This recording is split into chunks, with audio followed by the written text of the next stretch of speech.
Where my phone at? Where my phone at? So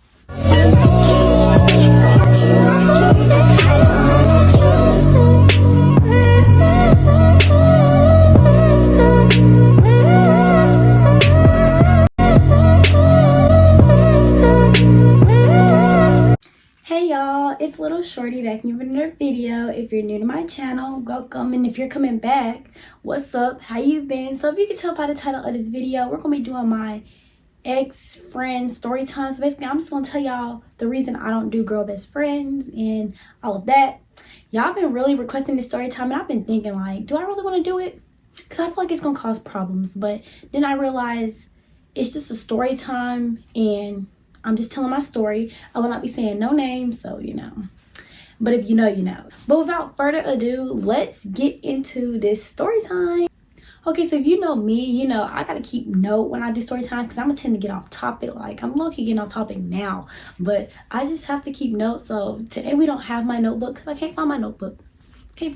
But we got like notes on my phone. Let me stop rambling and let's just get into this story time. Okay, so I'm gonna tell you how we met. All right, so this was the year of COVID. So this was my 8th grade year.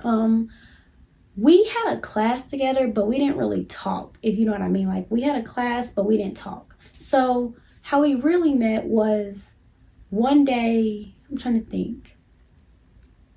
It was a weekend. We were going out to this trampoline park and we kind of just clicked. Like, it was just kind of like, we weren't really like friends before the fact, but we kind of just clicked out of nowhere. And so basically we clicked, we went out together, we hung out. And I don't remember how, but somehow she ended up, the first day we met, she ended up sleeping over my house. I don't remember how, but I just know she ended up sleeping over my house. So basically, yeah. So at that point, we was friends. We weren't best friends, but we were like, you know, friends. We meet where she stayed over my house, and this becomes like a routine thing. Like, she comes over every weekend and stays at my house from Friday through Sunday, and then I'll see her at school, and then she'll come back Friday through Sunday. So we get to the weekend of my ex-boyfriend's birthday party, and she ends up going out with me because, why did we go out? She went out with me to his party because I guess this is when we started really clicking, because I was like, well, she's the only person I knew that was going. So I was like, okay, well, hey, you going to the party? She said, yeah. So we go to the party and everything's good, y'all. Everything's fine. Like, our friendship was like really genuine. At least I thought it was. So it was we were really close. We did everything together. Wherever you seen her, you seen me. Wherever you seen me, you seen her. Vice versa. It was just, this was like a friendship, you know? No problems, no nothing. And, you know, now that I think about it, there was a bunch of red flags in the friendship, and I never really like paid them attention. But now that I'm doing a story time on it, I'm finna just tell y'all these red flags. Okay, so red flag number 1 was, okay, so me and her were basically dating best friends. So like, she was dating somebody, I was dating somebody, but the two boys were best friends, which, yeah. So basically she was with this guy and they had put me on with his best friend, but I noticed something. Like, I just felt like from the jump, she did not like me with him. Like, it took him to do one thing, and then after, she just didn't like him. Like, when it came to me and him, she didn't want to hear it, which to me was kind of selfish, because I used to listen to all of her problems, all of them, regardless of how good the boy was, how bad he was. I listened. But for me, it was like she didn't want to hear it. She just felt like he was wasting my time. But it's just like, you put me on with him, so deal with it, you know? Okay. But so basically, yeah, that was red flag number 1. Like, she just didn't like support my relationships. I felt like it was always something. But the second I would move on with somebody else, she would be so happy. But when I was with the person I really wanted to be with, she wasn't happy for me, it felt like. So that was red flag number 1, because it's like, why aren't you happy for me? Like, you're supposed to be my best friend, but you're doing stuff like that. So that was red flag number 1 for me. Red flag number 2 is, okay, so me and the boy, if you haven't already, watched the story time of my toxic relationship, because then you would know who I'm talking about. So basically, I was going through with him, y'all, and one day I think I was like I was laying down, and I know I was like crying, but like I didn't want nobody to know. So I'm laying down, crying, but keeping it quiet. And I know she's across the room, and she's on live. So, you know me, I didn't want to be in the camera because it was just like, I don't want to be in the camera. I was going through it, and I guess he joined the live or whatever, or somebody joined the live, and she was trying to show me. But girl, I'm not in a live mood. Like, I'm not happy right now. So why would you try to put me on live? And now that I look at that, I just feel like that was so weird because I'm going through it and you're on live trying to show me. Like, no, don't do that. That wasn't funny. And I remember trying to laugh it off. But now that I think about it, there was nothing funny about that because it's like, why are you trying to show me on live? I don't want to be shown. I'm not happy right now. So that's when I was just like, oh, wait a minute. Red flag. Because if I did the same thing to you, you would be mad. But I don't do stuff like that. So, yeah. Okay. So, red flag number 3. Now, I can do red flags all day, but I'm not going to do that because we'll be here all day. But red flag number 3 was this incident. So, I had broke with the guy she ain't like. Okay, she was happy. Keep in mind, y'all, through this whole friendship, every time she went out with a boy, I always third wheeled. Like, I didn't really mind, but I always, like, went with her out with them. Like, kept my distance, but I was always there. I let her be happy. I let her spend time with her boo or whoever she was with and never had a problem. Okay, so this boy asks me, do I want to go out? So we go out. We go out to this amusement, like, indoor amusement park or whatever, game park, whatever you want to call it. And okay, so me and him go off by ourselves because it's like, okay, she's here, her sister's here, and it's like, okay, I'm here with him. So me and him went like a long time, so like we walk off and he gonna do us. But it felt like apparently she gets in this mood. Her sister comes up to me and is like, so and so, we're gonna call her Banana. Okay, so he was like, Banana's mad, Banana want to go, Banana got an attitude. So I'm sitting here like, what is she mad about? And then she gonna say, because you're not spending no time with me. Girl, I did not come here for you. You tagged along with me while I was going to see him. So I don't see what the problem was because I do this all the time for you and I never have a problem with it. But the second I do it, now you got a problem. So apparently she has an attitude and she pouting around and she looking mad. And I'm like, oh, okay, is there really a problem? So at this point, she keeps saying she ready to go, So I'm like, I'm not even joining my time with this boy because like she over here pouting and being, she's just being a problem. So I'm like, okay, whatever. I call my parents. I'm like, okay, let's go because she ready to go. So I'm like, let's go because I'm not gonna deal with this. I'm not even having fun because I'm too worried about this girl being mad or in her attitude or in her mood, whatever. So we leave.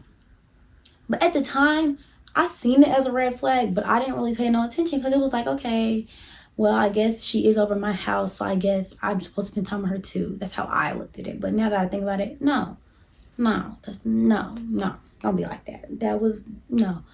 It just felt like she and me were like yin yang, like we were opposites, but somehow we attracted like each other, you know what I mean? Like we was opposites, but somehow we clicked, Cool. All right, so now we're gonna lead up into the incident that basically made this whole friendship come to an end. All right, so it's spring break of my freshman year, I think. Yeah, my freshman year. And we go out of town. She stayed over. This is the longest she's ever been over my house. It was probably like a week and a half. So we go out of town to Myrtle Beach or was it South Carolina? It was one of the beaches. If you live in North Carolina, it was one of those beaches you go on your family trip. So we went to the beach. Everything was good the whole trip. No problems, no nothing. So tell me, we get home, right? She's supposed to get picked up at 3 a.m. Okay. I wake up, because y'all, at the time I had 2 phones. I had the phone I'm on right now, and then, no, I had this phone, and then I had an XR. So I wake up, and I'm like, where's my phone at? Like, I'm looking for my XR, my other phone, like, because she normally uses it. Like, I let her use it as, like, a backup phone, because she didn't really, she had a phone, but like, you know, I had an XR, so it was like one of the newer iPhones at the time, so I let her use it. I'm looking around and I'm like, where's my phone at? Like, so I text her and I'm like, hey, where's the phone at? She said she left it on the couch. Clearly, it's not on the couch. I've searched the couch. I've searched in the cushions. I've searched under the couch. I've searched the whole living room. I've searched my room. I cannot find this phone. So she's like, well, then she don't know where it is. Okay. So I'm like, so now I'm not quick to assume she took it. I was just like, okay, she don't know where it's at. I'm going to keep looking. 3-4 days go by. I can't find this phone. And in a way, she started distancing herself. Or I don't know if I was distancing myself, but it was like, I'm missing a phone. So it's like, I'm not really worried about talking to you right now. I'm looking for something. It's important to me. So we basically stopped talking out of like nowhere. Like after that, after I can't find my phone, we stopped talking. So it's like, where my phone at? Where my phone at? So I told my mom what was going on. I'm like, Mom, I can't find my phone. She was the last one to have it, but she swears she left it on the couch. It's not on the couch. Okay. So my mama goes and texts somebody. Come to find out, she has the phone. She not once, last time I checked, she not once told me she had it. I didn't find out from her I found out from somebody else that she has my phone, but she still hasn't tried to contact me about the phone. So I'm sitting here like, okay, so when are you gonna tell me you have it? I'm not confronting her because I'm like, I want to wait. I want to see how long it takes this girl to tell me she has it, because it's like we're supposedly best friends or whatever, and you're not telling me you have my stuff. She never tells me. I'm not worried about it because I have a phone, so I'm like, I'm not finna press her about it, so I'll leave it alone. We don't speak for a long time, like 6, 7, 8 months. We no word to each other. So out of the blue, she hits me up around her birthday and she like, hey, I have your phone. And I was wondering, like, can I drop it off because I'm going to be in your neighborhood? Girl, it took you 8 months to tell me you have my phone. 8 months. And now you want to drop it off. Okay, but I'm like, okay, it's cool, whatever. And she like, she missed me, this and that. She don't know why we stopped talking. Yeah, whatever. So she get to the neighborhood on her birthday. And I'm like, hey, where my phone at? She don't have it. So it's been 6 months. You tell me you're going to drop off my phone, but you come to the neighborhood and you don't have my phone. So it's like, okay, that's weird. Where's my phone at? So she told me she forgot it. She was in a rush. She was trying to do some stuff for her birthday, so she didn't bring it. So I'm not pressing her. I'm like, all right, then just bring it when you get a chance. Never speak to her again.